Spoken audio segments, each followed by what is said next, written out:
Deputy CM Pawan Kalyan గారు మరి ఇంకొక 3 సంవత్సరాలు ఉంది కదా! ఒరే వైసీపీ నా కొడకల్లారా మీకు తొక్కి పట్టి నార తీస్తా అని చెప్పి అంటున్నారు కదా! మేడం గారు ఒకటే గుర్తుపెట్టుకోండి, నీ కళ్ళి నేను 1,000 చూపిస్తే 4 ఏళ్ళు నా వైపు చూస్తాయి. అదొక్క విషయం గుర్తుపెట్టుకోవాలి. పవన్ కళ్యాణ్ గారు వైసీపీ నా కొడుకులో ఇంకా ఎవరైనా వస్తారు. ఇంతకుముందు జగన్మోహన్ రెడ్డి గారు చెప్పారు, రాష్ట్రం దాటిపోయినా ఎక్కడున్నా తీసుకొచ్చి చట్టం ముందు నిలబెడతామని. మీలా కాదు, ఒక చట్టం అనేది ఒకటి ఉంటుంది.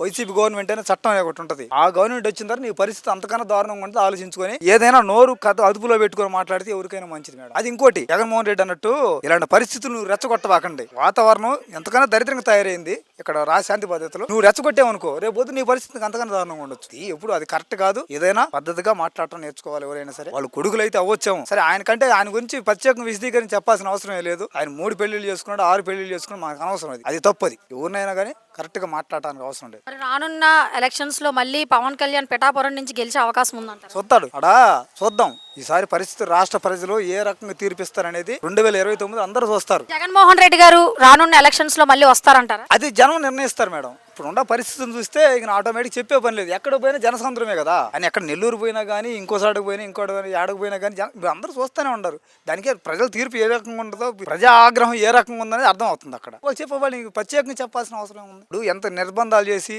అరెస్టులు చేసి, కేసులు పెట్టి ఎంతకాలంలో ఎవరిని మభ్య పెట్టలేరు, ఆపలేరు. పరిస్థితులు ఆ రకంగా ఉంటాయి. చంద్రబాబు నాయుడు గారి పరిపాలనలో నిత్యావసర సరుకుల పరిస్థితి ఎలా ఉంది సార్? ఇప్పుడు చూస్తూనే ఉన్నాం మేడం. ఇందాక మీకు చెప్పే కదా, అమ్మబోతే అలువాయ, కొనబోతే కొలువాయ. ఏం కొనేటట్లేదు, ఏం తినేటట్లేదు పరిస్థితులు. అలాగే చంద్రబాబు నాయుడు గారి పరిపాలనలో లా అండ్ ఆర్డర్, పోలీస్ వ్యవస్థ ఎలా ఉంది అని అంటున్నారు సార్. ఎట్టా ఉంది మేడం? ఇప్పుడు ఆ రెడ్ బుక్ ఉంది కదా, అదే law and order. Law and order అంటే ఇప్పుడు రషీద్ని ఎట్ట నరికి చంపారు. ఇప్పుడు 60 సీతలు అనే ఒక బాధితురాలు ఉంది, నడు రోడ్డు మీద కర్ర తీసుకుని కొట్టారు. పరిస్థితి కనీసం ఇంతమంది యాక్షన్ ఏమైనా ఉందా?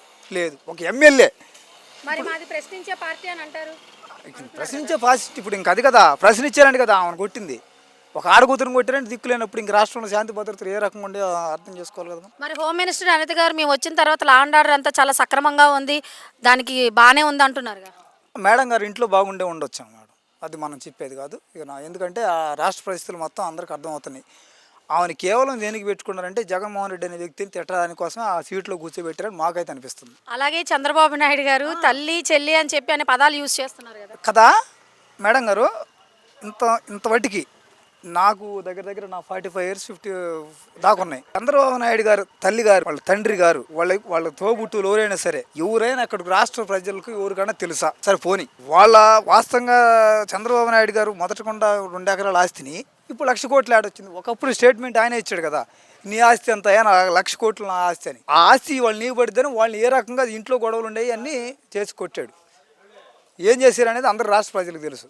మరి అలాంటప్పుడు ఈయన తల్లి చెల్లి అని ఎట్ట మాట్లాడితే ఏ ఇంట్లో గొడవలు ఉండవు? చిన్న సమస్యలు. ఇప్పుడు మన ఇద్దరు అన్నదమ్ములవి, నీకు నాకు గొడవలు ఉండవా? చిన్న గొడవలు ఉంటాయి, సర్దుకొని పోతాయి. పెద్ద సమస్యలు ఏం కదా, దానికేదో పెద్ద రాజకీయం చేయాల్సి చూడాల్సిన అవసరం ఏం లేదు. అది ప్రతి కుటుంబంలో ఉండే సమస్యలేను, అవన్నీ సర్దుకొని పోతాయి. వాళ్ళ తెప్పులు వాళ్ళు పడతారు.